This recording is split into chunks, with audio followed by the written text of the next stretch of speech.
Hi, it's me again, Callum from Tyne Valley Motorhomes, and today's handover is a Bessacarr 496. So starting the walk round on the driver's side of the motorhome first. The first point you get to is your freshwater drain off point. So you just crack the tap open and allow your fresh water that you've put in up here, which I'll get onto in a moment. So just carry your hose into there, connect the hose to the tap on the site. You would allow it out here, so that's if you've taken on a source of contaminated water, or you drain it down for either the winter, or you're just simply not using it for a couple of weeks. Just allow the water out by opening the tap. Like I've said, hose into here, fill until it either overflows or until you look on board your control panel and see how much water is on board.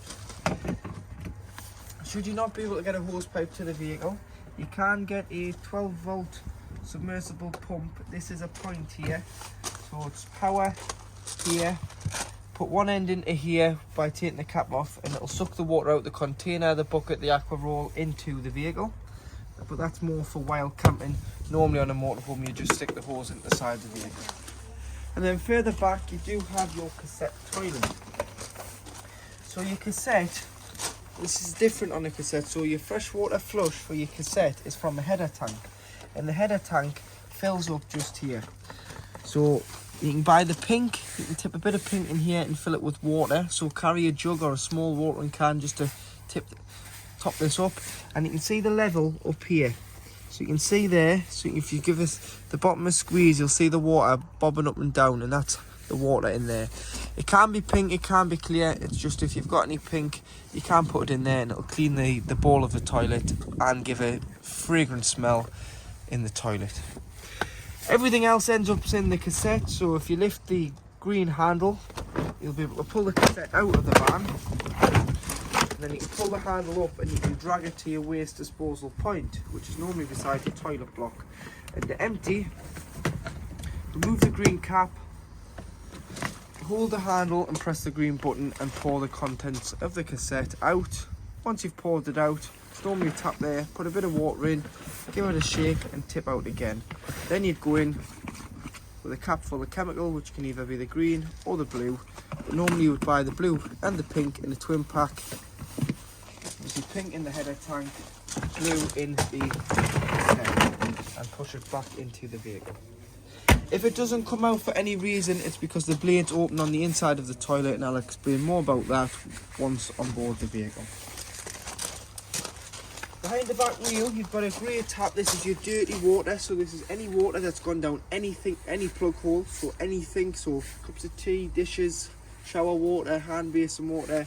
On the way out of your site, pull over that grid and crack an open, because you don't want to be driving around with the added waste water weight when it's not really needed. It's just going to use more fuel and take up a little bit more of your payload on board the vehicle where it's not needed.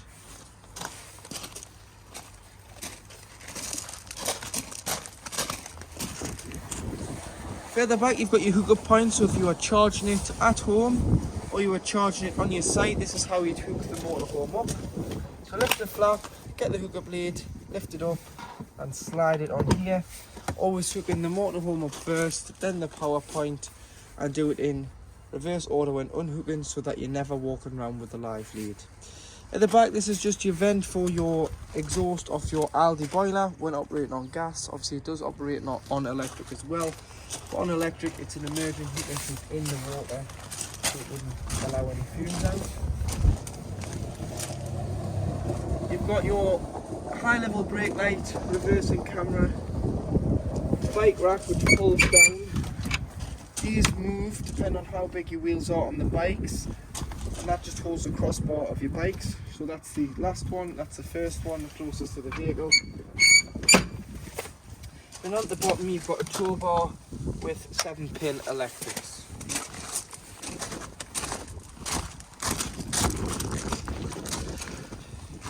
Storage in here, and this is the location of your leisure battery, so you would just take these pins off and lift the cover off and you've got your leisure batteries in there. Fridge vents, awning light and your awning. We can show you your awning on collection as it's a bit windy today, we wouldn't want to get that out and damage it. So any wind speeds over 15 miles an hour, don't use the awning because it can cause damage to the vehicle or the vehicle that you park next to. And then you do have your LPG locker. So this is where you keep your gas bottles.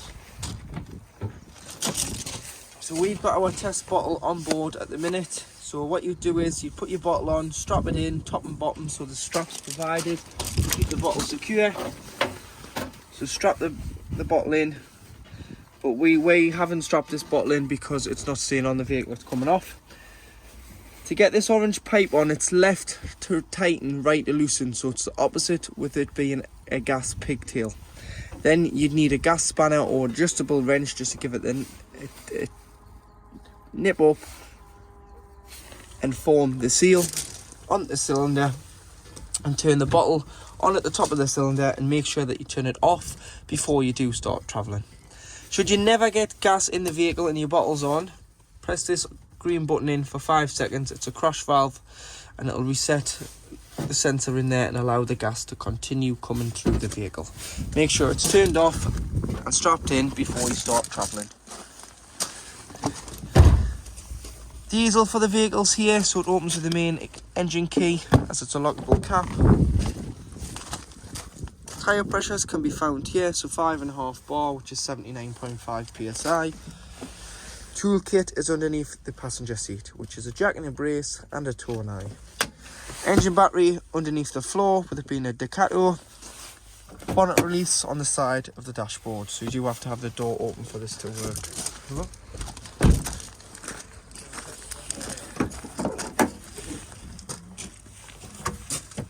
Then you do have your fluids, so you've got your screen wash. Turn these covers, lift this cover off, and you've got your power steering fluid, your coolant and your brake fluid, your oil and your oil dipstick, and then an earthing point for giving or receiving a jump start, and your positive points there. So that would give or receive a jump start to the engine battery underneath the cab floor. Weight plate, so it's 4,250 gross vehicle weight, 6 tonne if you were to put anything on the back. The vehicle and the trailer can't exceed 6 tonne, front and back axle weights. So to work your 12 volt control panel, you've got your on off button here in the bottom, which is your master button, which will turn off all 12 volt if you're not hooked up. And when you are hooked up, you'll get 12 volt and 240 volt, which will indicate here that it is hooked up. You always want the active battery to be battery L, which is the leisure battery, which is what it was designed to do, keeping it separate from the engine battery. You can scroll through so you can see that the leisure battery is charging. The vehicle battery is fair there. Solar panel is charging the leisure battery, but the solar panel does go to sleep when it is hooked up, as mains charge is higher than the solar panel could ever supply. You can select and change your battery, but like I say, just keep it on the leisure battery, and you would do that by the middle button here. You've got the internal temperature and the level of dimmer on your lights.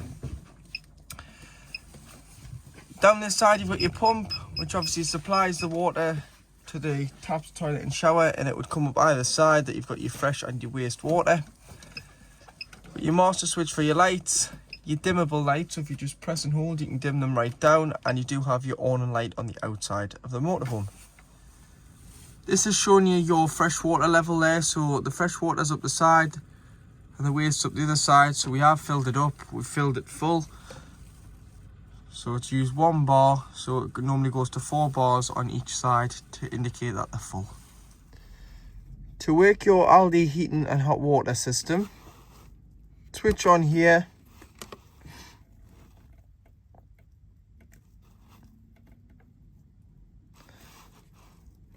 press menu, and at the top you can adjust the temperature that you want the motorhome inside to reach. So that's 27.5 degrees we've got it set at now.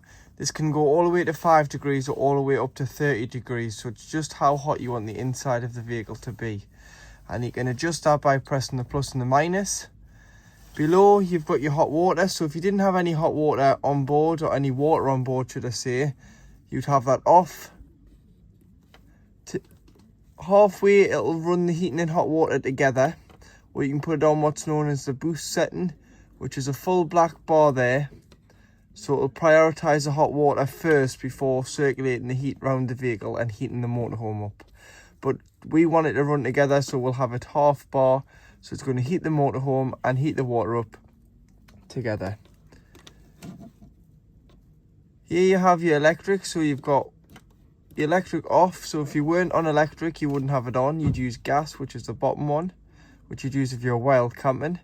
But if you're on a site, you'd use electric.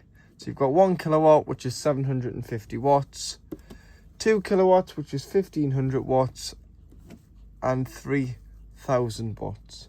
You can run the electric and gas together should you be away in the winter and it's really cold for the first 20 minutes or so, then turn the gas off. So when it's not green, it's off, and allow the electric to continue to heat the vehicle. 3 kilowatts might be too high on some sites. It might just be 2 kilowatts on most sites in the UK. Smaller CL sites abroad, you may have to turn it down to 1. Just depends on what you're running at the same time, so don't overload the motorhome. And then you can program timers and things, but I'll keep it nice and simple. But if you ever need to reset it, you click reset and you can reset the control panel. So you'll have to go back in and select your temperature, your water, your energy source all again. But that's how you use your Aldi heating and hot water control panel. So on the hob you do have 3 lit gas rings. So your ignition's just here. Make sure when you've turned them off you allow them to cool before you put the glass lid down, otherwise you can shatter the glass lid. And make sure this is all the way back, because there's a sensor on this lid, and if it's so far down you'll not get any gas through because the sensor is protecting it from lighting. So make sure the cooker hood is pushed back and wait till it cools before you put it down. Same with the electric hot plate. That is this side, and that works with mains 240 volt, so you've got to be hooked up for that to work.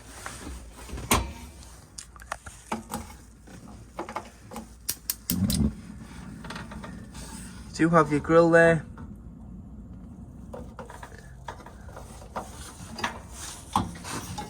And underneath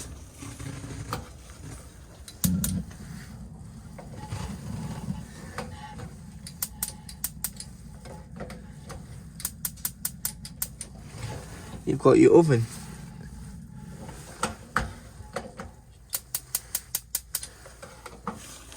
So your oven, you can see, is lit through here. Not at the back, it's actually underneath this plate. And you do have your oven light at the back, which is off this switch here.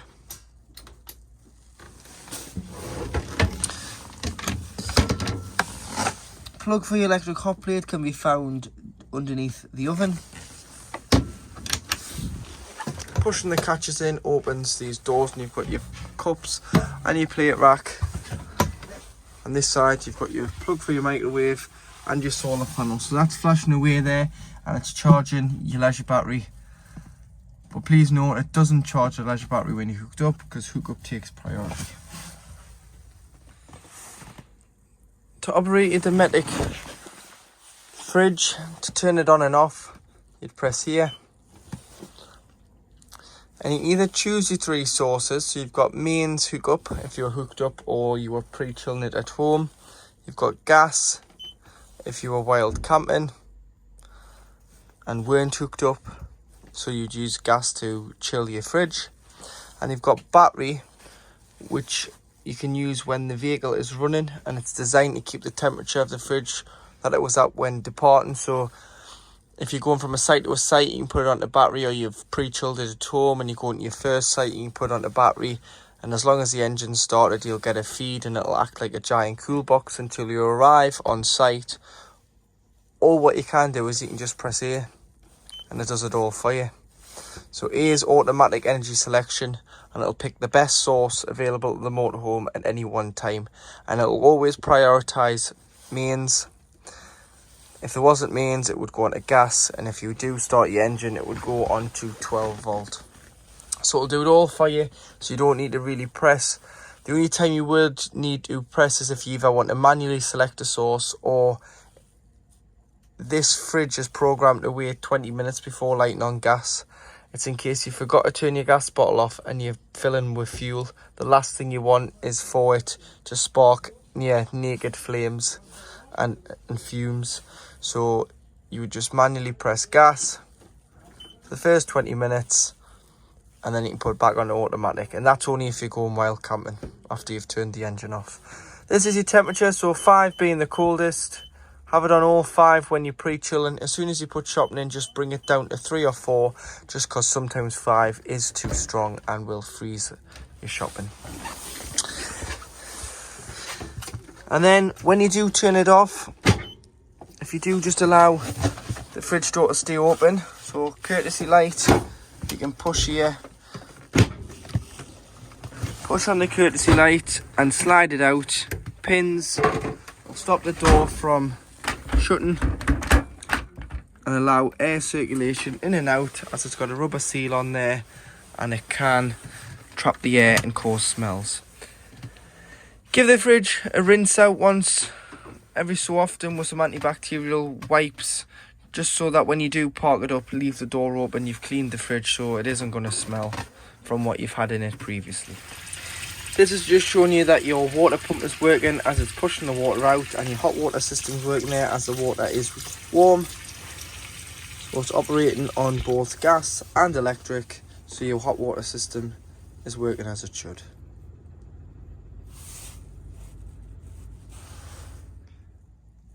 At the back of the wardrobe, you'll find the location of your Aldi antifreeze tank, which is filled with glycol. So there's 5 different liquids that is recommended by Aldi that you can put in their system and run, which will put the antifreeze around the pipes and give you more of a central heating feel than an air blown feel. So what you need to do is never turn it off and think you need to top it up, because it's an expanding liquid. So put it on, there's a min and a max on the tank, and see where the line is. So a min's down here, max is there, this is bang smack in the middle. So when it's off, it'll always read less. Run it up and see, because you don't want to top it up and overfill it and have it running up here. And to top it up, all you need to do is squeeze this cover, take it off, take the cap off and fill it up. Buy in their liquid, which you can buy from us or any caravan shop or online. You've got to dilute it and put it in there. It's not neat. Dilute it, mix it up and put it in. Every 5 years, this liquid needs completely drained out and replenished, as it has a 5-year service life, the liquid. You'll also find the location of your own unwinding handle, your freestanding table, your winter vent covers, TV booster at the back, so if you ever need to boost the signal, you can do it on here, so you can bring it down or up should it be pixelating. And then should you still be struggling to get a signal, you can loosen the nut, stick the aerial out the top a bit more and adjust the direction of the aerial here, as it's an omnidirectional aerial. Always ensure that before you travel it's pulled in and the nuts tightened up to avoid the wind from damaging the aerial. You've also got this switch here, and this is a fan switch, so there's a fan behind here. And what that does is it circulates the heat into the wardrobe, so you can turn that on if you want your clothes to be warm. But if there's anything in there that you don't want to melt or get too warm and damage, you can turn it off. But that is just a 12-volt assisted fan from behind this panel. In the washroom, to operate your toilet, which is a bench style toilet, ensuring that the pump's on, you can press the blue button and you'll get your liquid from your header tank. So it'll come around the toilet, put a small amount in first before opening the blade, which is this white handle here. Use the toilet, give it a flush after use and then close the blade. Doing it in this order will mean that the blade doesn't get dirty, plus the seal doesn't go dry because you're putting water in it first, then opening the blade, which is keeping the seal lubricated, using the toilet, flushing it, and then closing the blade. This light will come on when the toilet is full, the cassette, and it's time to take it out from outside, empty it, give it a rinse out and replenish with chemical. Make sure your shower screens are tied back, top and bottom. When travelling, it just keeps them nice and safe and secure. Towel rail, toiletry holders. Do have your sink tap, which is also your shower tap, so that pulls out and clips up here. And then as long as the pump's on, you'll be able to use the shower tap.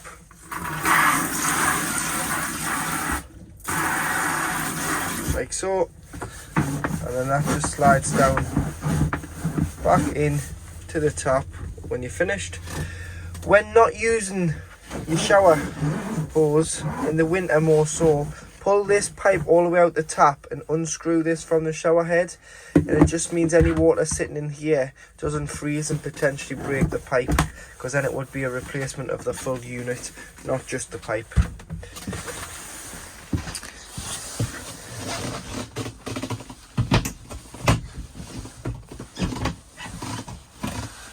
This will come off and give you access for more toiletry space, but you can also see your connections for your taps in there.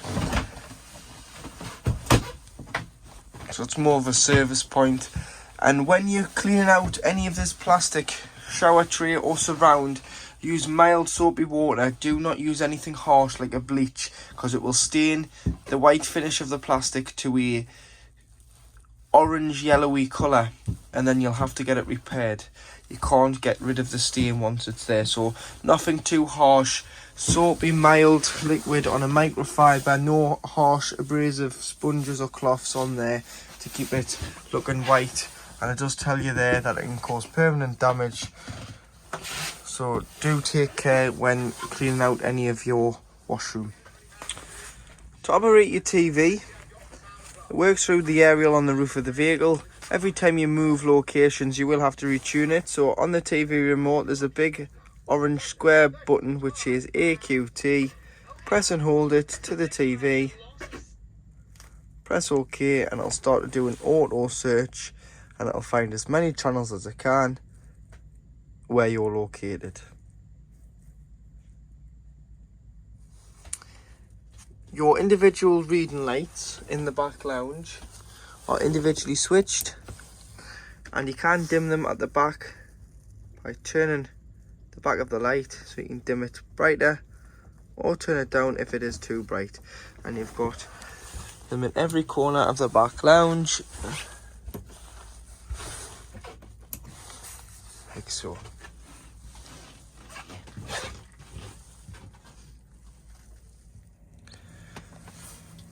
Underneath your back lounge, on the side facing bench seat on the driver's side of the vehicle, is where you'll find your EC600 power supply unit. So this button here is your system shutdown button, so that's like a 12 volt kill switch, so that'll stop all 12 volt from the leisure battery. You've got all your 12 volt fuses here. So you've got 12 fuses there.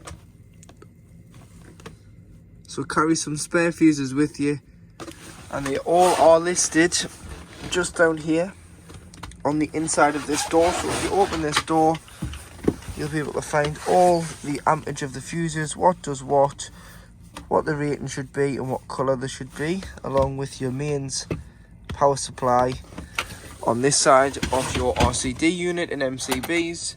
So if you aren't getting power to the vehicle, one of the best ways of checking is physically tripping the vehicle out. If the vehicle trips out, you've got power. If it doesn't, unfortunately, you don't have power. Make sure these light up when you are hooked up. That's your charger, which charges your leisure battery from hookup. And that is your heating and hot water side of your mains 240 volts. So as long as you're hooked up, you'll be able to use the 240 volt side to the heating and hot water system. Otherwise, you will have to use gas. But with that being turned off now, the electric side won't work. As soon as it's pushed in, it'll work and you'll be able to control it through the control panel. But make sure it is, I would just leave it like it is now and forget about it. Just make sure you haven't knocked it when you've been packing in here. In the back there, you've got your boiler. So your boiler heats the vehicle and heats 10 litres of water at one time. So 10 litres of water is physically stored in this boiler. In the winter, it's very important that you drain it out. And to drain it out, you just need a little yellow tap. Stand it up on end. Leave it stood up on end when you're not using it and it's parked up over the winter, and the water will drain directly out underneath the van. Leave that stood up, leave all the taps open inside the van, open the fresh and the waste outside the van. Turn the pump on for approximately 10 seconds just to blast any water out of any pipes and the filter of the pump itself to avoid the water from freezing in the pump and causing any damage. This will avoid frost damage by draining the vehicle down. If you don't drain it down, you'll probably get frost damage. And it's not covered under any warranty. It's your responsibility to drain the vehicle down. So drain it down, lift the orange tap, open all the taps inside the van, 2 taps outside the van, pump on, pump off just to blast the water out of the filter. Then when you come to reuse it, lie it back down in this position it is in now, close all the taps inside the van, close the fresh and the waste outside the van, fill the vehicle with fresh water via a hose pipe. Turn the control panel on, turn the pump on, cold side of the tap first, you'll get a pressurised flow of cold water, and then as soon as you start moving the mixer tap to the hot, it's going to cough, splutter, make a strange noise, and all that's doing is it's pressurising the water through the system because it's filling it, so it's bringing it from the fresh water tank underneath the van into the boiler, and then it's going to come through these pipes to your tap. So it may take a few minutes, but don't be alarmed. Allow it to do its thing. Once you've done one tap, do them all, and then this is your system primed for the season. So to make your back lounge into a bed, turn the turnbuckle and slide the lats forward. It'll come so forward and this will get stuck further back here, this wooden part, on 2 little rubber bungs. You've got to lift them over, so continue to pull it and lift this over and put it this side of the rubber bungs. That'll keep it into place so it now can't move, can't go backwards. You use your back rests into here.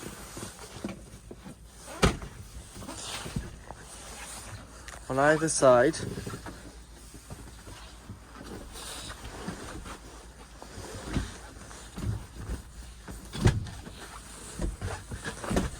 Along with the infill cushion.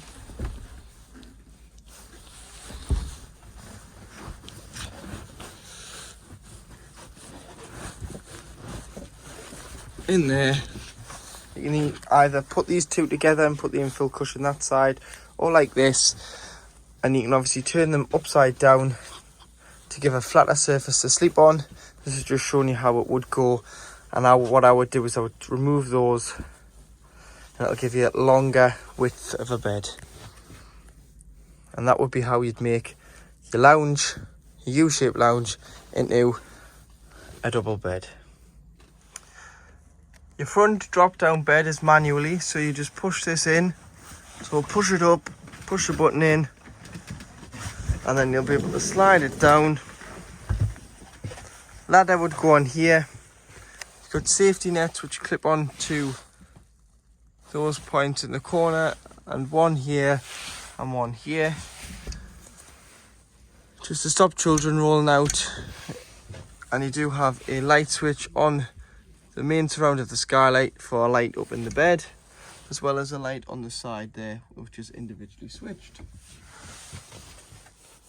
And then to put it back, push a button in and push it up. To make the double dinette into a bed, you need to fold the table's leg. So there's a button on the table's leg just here, and that'll fold up. Slide it on the 2 rails either side of the seats, and that will fill this space. And then all you need to do is slide this out, and that would form your double bed. We'll put the cushions in and I'll show you how they go. And then this is how your double bed would assemble. So you've got an infill cushion, the backrest off there, and the base cushion.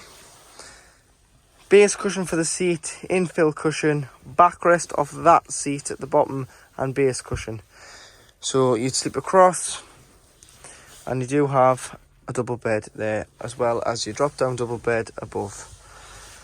Don't put any more than 15 kilograms across here. So in all 4 lockers, it's got to add up to 15 kilograms. Otherwise, what happens is you just slow the motor down on the bed.